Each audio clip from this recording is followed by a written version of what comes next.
Hey guys, welcome back to Garden and Grease. It is mid-July and the harvests are starting to come in. We've been picking all kinds of stuff from summer squashes to cherry tomatoes and a couple peppers. So today we're going to be doing a bunch of harvesting, and I'm going to show you how I like to preserve some of the things that we are going to be harvesting today. But something that I really need to do while we're harvesting some peppers is identify which ones are hot and which ones are not.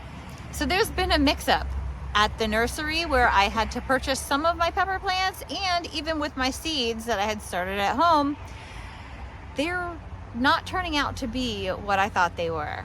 I picked one, and I think it was from the same pack, and it was hot. I mean, I took a good sized bite out of it and it was flaming hot, and I'm not a hot pepper kind of person, which we do have some hot peppers in here, and I have specific recipes for that specific type of pepper that I'm growing, but I didn't need this many hot pepper plants. So as I'm picking off of each plant, I'm going to take a taste test of one of the peppers, and then identify if it's hot or if it's sweet.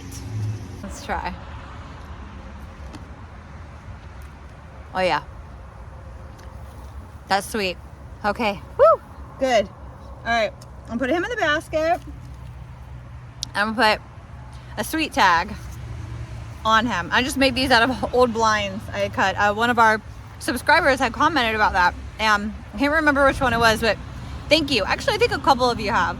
So I'm thankful for that, because we've been remodeling our house, and we had a whole bunch of old blinds that we took down. While I'm over here, some of my beds that are really packed full, my onions are kind of just doing this little limping thing, and they're bulbing, some of them, but they got really soft, weak necks, and I could tell they're really just not doing a whole lot more. I'm gonna pull some of these out, and we are gonna cook with them. Like this one here, they're little, and they got these soft, limp necks here. They're not crimped, but they're very limp. So I'm gonna put those in our harvest basket. Now, I knew that, these weren't gonna develop wonderfully. Like, see, I don't know if you can see how small this one, the greens are for that.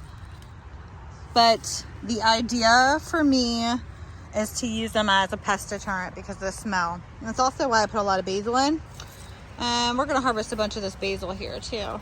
And for like the past month, I've been harvesting basil all the time. I literally just harvested some 3 days ago off of all the plants, and now I'm harvesting even more. Do you see down here these cuts?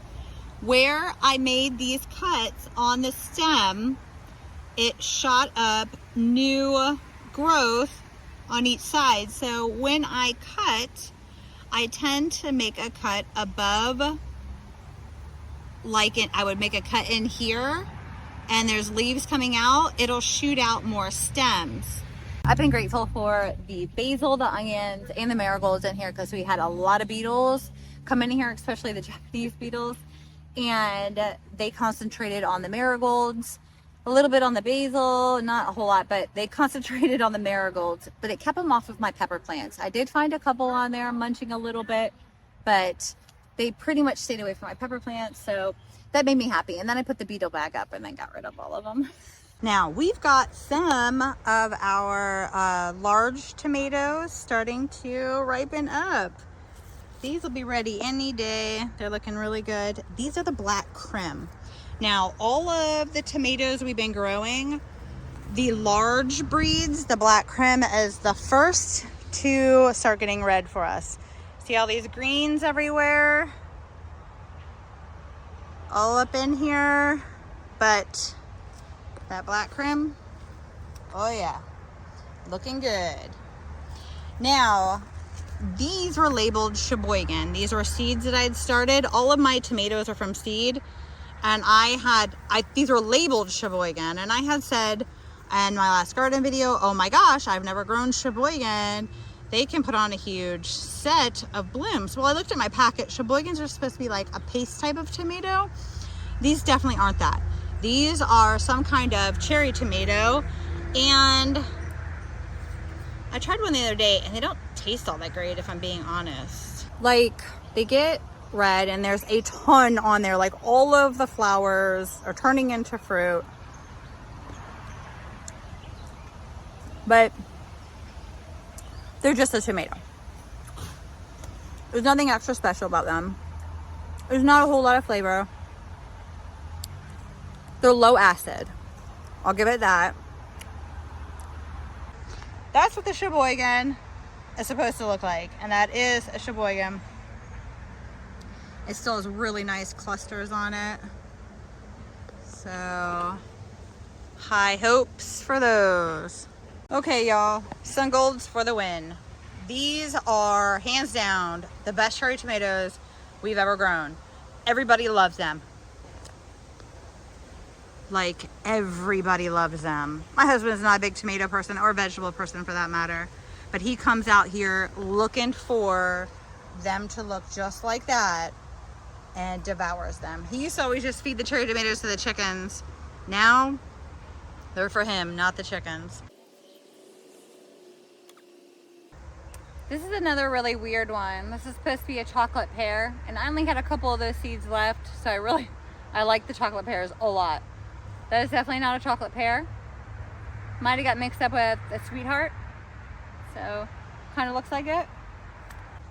The chocolate pears look like that. So this is what was labeled chocolate pear. And that's actually a chocolate pear. The difference. These are really good. I love these. I could have let it get ripe a little bit longer, but I wanted to show you that. Guys, we have a ton of green beans to pick, and I could have done it before, but we'll do it now, and we'll get another flush off of them too, I'm sure. And we're gonna plant some more bean seeds. Okay, y'all, summer squash is something that we've been harvesting. We've had a few off of it. So I harvest my summer squash rather small. They're tender, a little better eats that way, and it'll promote it to put on some more growth and concentrate its energy on developing more of that fruit. And this plant is looking a little raggedy right now. It's really been hit hard. I've been trying to come out and I manually pick off the beetles and the eggs, but I didn't go crazy on any of my plants with any sprays or powders or anything. I'm really trying to avoid using a lot of stuff in my garden. My cucumbers probably could have benefited from that. But anyway, we move on away from the cucumber idea for now. We're gonna pick some of this fruit and get some of these nasty leaves off of here. I'm gonna start with this guy right here. Go in as close as I can to the base. Put him off. He's nice. And we're gonna cut close to the main stalk to get these leaves off. And while we're in here, we're looking for squash bugs. And just in case if you're wondering, yes, I staked these up and it was a little bit late in the game. I'm going to clip in now a little bit of what I had to go through to do this. I hate working with squash, summer squash specifically. It's very spiny.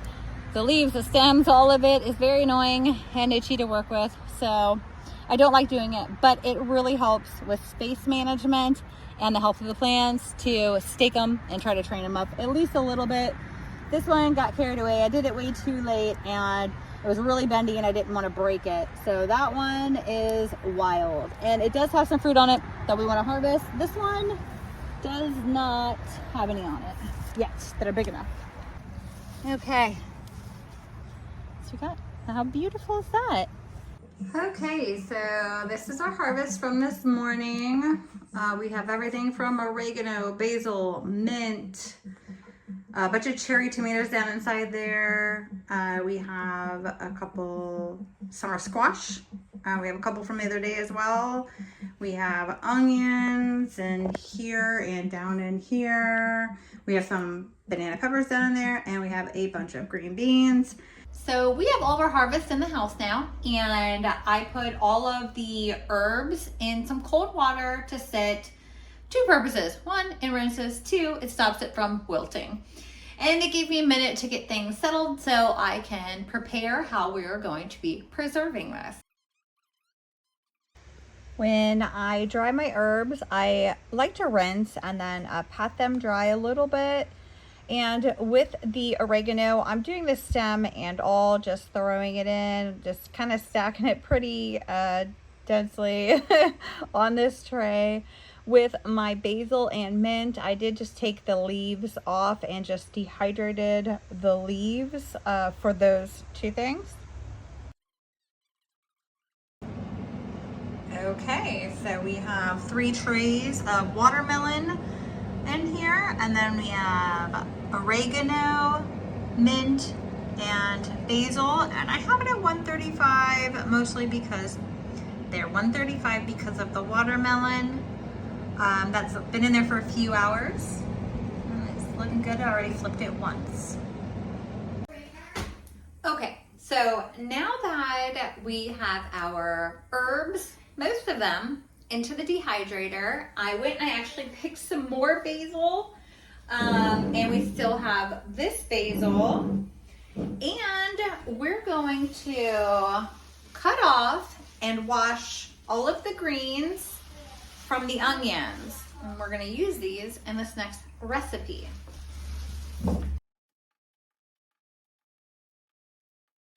Okay, so I'm going to try to get about 4 cups of a mixture of basil and these green tops, just roughly cut up.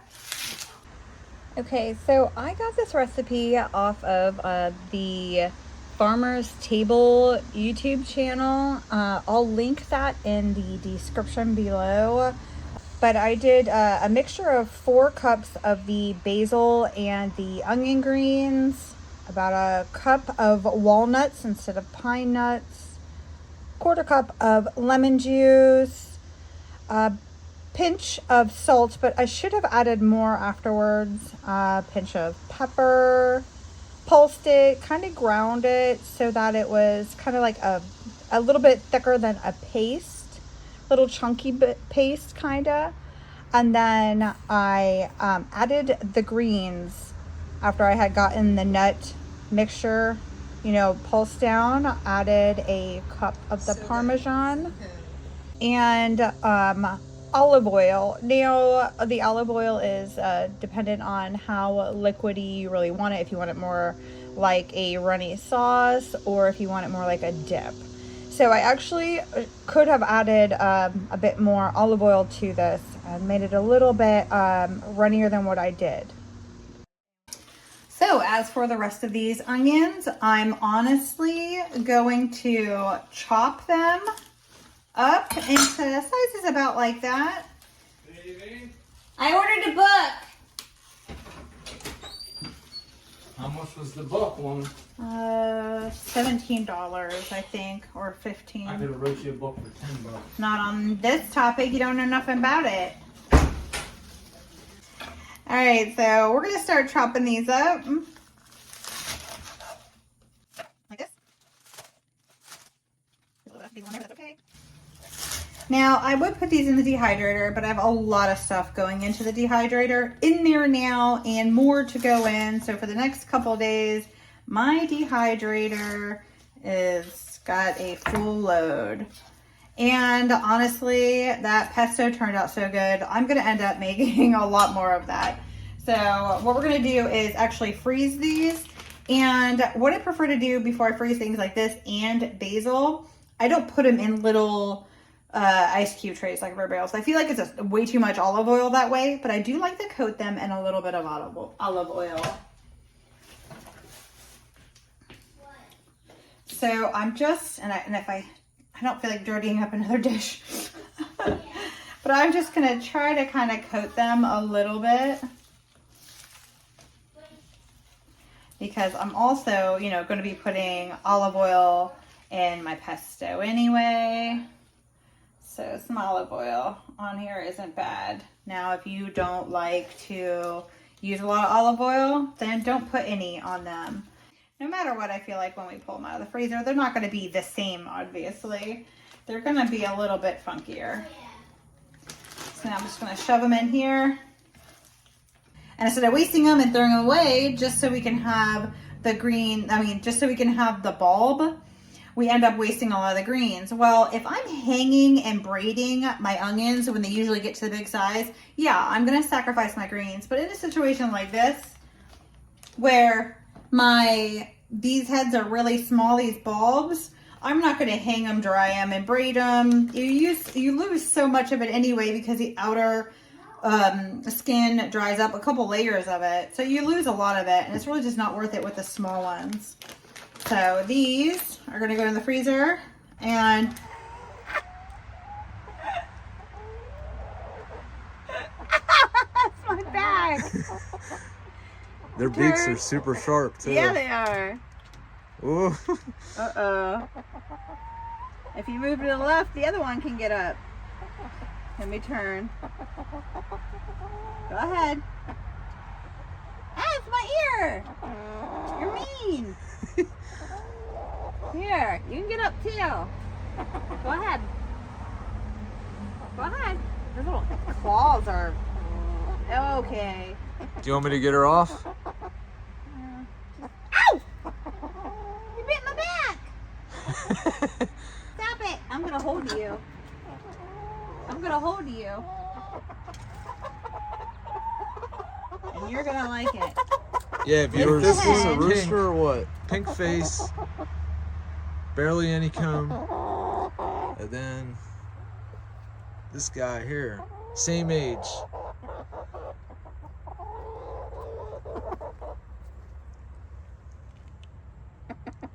Red comb. Red Red wattles, red ears. Oh, He used to be the sweetest one. or ill-tempered. it. Yeah. Okay, so we have all of our herbs out and our watermelon candies out. These were actually leftover chunks of watermelon from the 4th of July, and I just sliced them really thin and put them in the dehydrator. Yes, I have paint all over me. I can't get this off. It's just spray paint. Anyway, so I'm going to put these in a jar, and then I'm going to put these in a jar. The mint I'm going to put by itself, and I'm going to put the oregano and the basil together because that's how I'm going to be using it in the future. So this is my mint.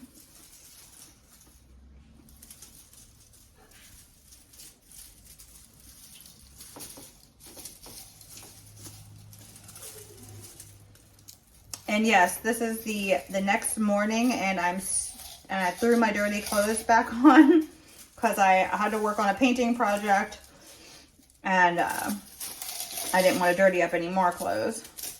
That's just how it is. You wake up early in the morning, you throw on your old clothes, and you go and you water your garden and find a million different things that need to be done along the way. And then next thing you know, it's like midday and you haven't showered or anything yet. Well, that's my position. Okay, so that's my mint, and I'm gonna crush it a little bit more, and as I harvest more, I'm gonna dry it and keep adding. I need to put a label on here. I really need a label maker, if I'm being totally honest. So I've just been writing them on the top on the lids. I'm just gonna put a mason jar lid on here and a ring.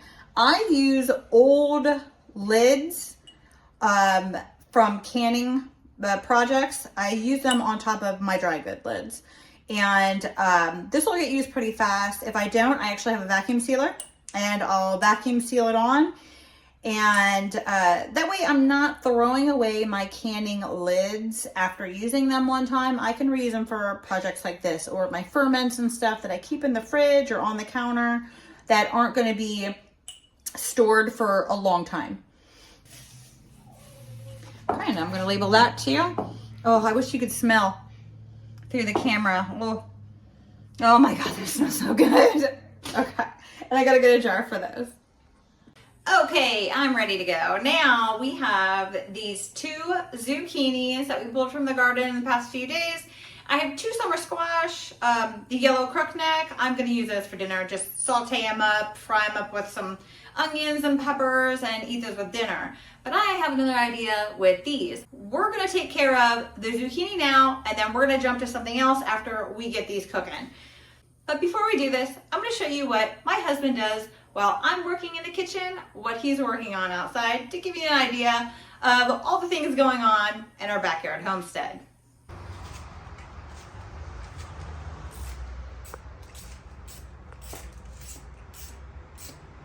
While I'm doing what I do inside, Hey, this is what my husband's doing. I don't want anybody to see the state of my garage. I keep telling him he needs to start a YouTube channel. He doesn't listen. He doesn't really like being on the camera, if you couldn't tell. All right, let's jump right into this. Okay, so what we're gonna do with these is make zucchini ranch chips in the dehydrator. I'm not gonna skin these. I just washed them off, and I'm gonna cut my ends off. Now, because we're dehydrating, the thicker your slice, the longer it takes, and I'm gonna try to go skinny. I'm trying to do it for the camera here on this side, but so you can see. Too skinny. There we go. Get some repetition going. What's nice is when you get these young, the seeds aren't really developed all that well, so they're nice and tender. The older the zucchini gets, the bigger they get, the more developed the seed gets, and it's just honestly kind of annoying. Okay. So I'm going to take all these, throw them in this bag. And we really like ranch seasoning on a lot of stuff. I cook with it all the time. So I just get the container, not the packet. I actually need a new container. This is almost completely gone. And I shake it in there.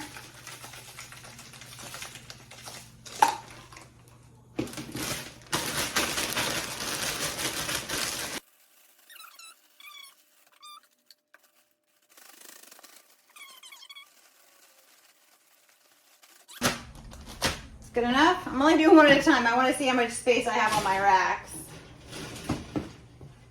Dad's going to be coming over in a little bit. He wants to do some shredded zucchini in the dehydrator, and then he's going to powder it.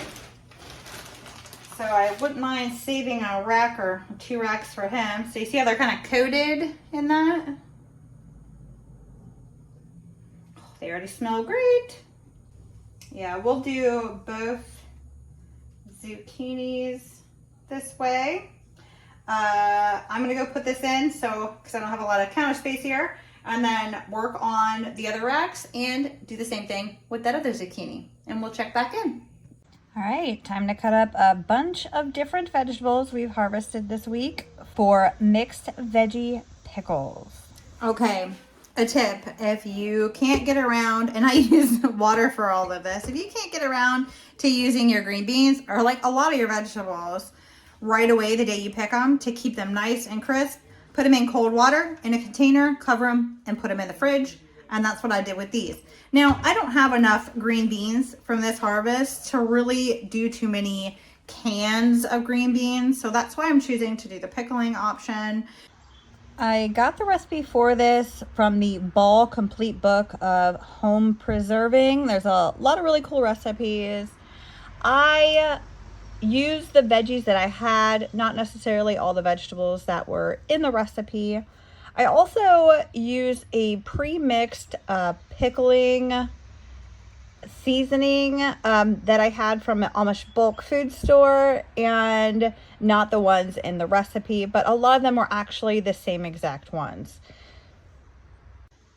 We had a lot going on in our house, family coming and going. This became a little stressful while I was trying to make this recipe and do all the canning necessary for it. I actually forgot to grab my funnel and then couldn't find it, got frustrated, and just started canning up my jars without my funnel, and then I was irritated. But we love having all of our adult kids coming and going, and it makes for us a happy home.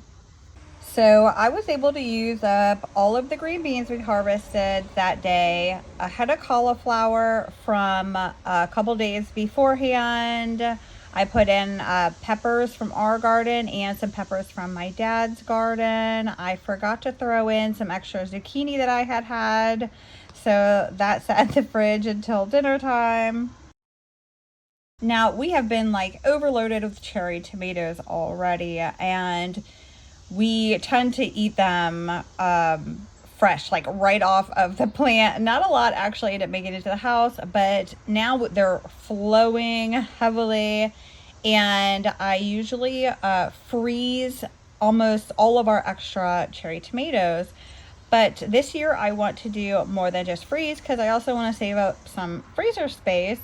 So I've decided to cut these in half and put them into the dehydrator. After dehydrating them, I can either leave them full, almost like a chip, and then rehydrate, reconstitute them into whatever meals we want them to. I can powder them down to make a tomato powder that can go in all kinds of things like soup and casseroles. These zucchini chips are done, super dried, and this is actually a couple days after we started doing all of this, and I am now vacuum sealing them. I love this vacuum sealer, and I'm putting it in the description below. I just have my old vacuum sealer I've had for years, and I bought this attachment for it to do the canning jars, and I love it and use it all the time.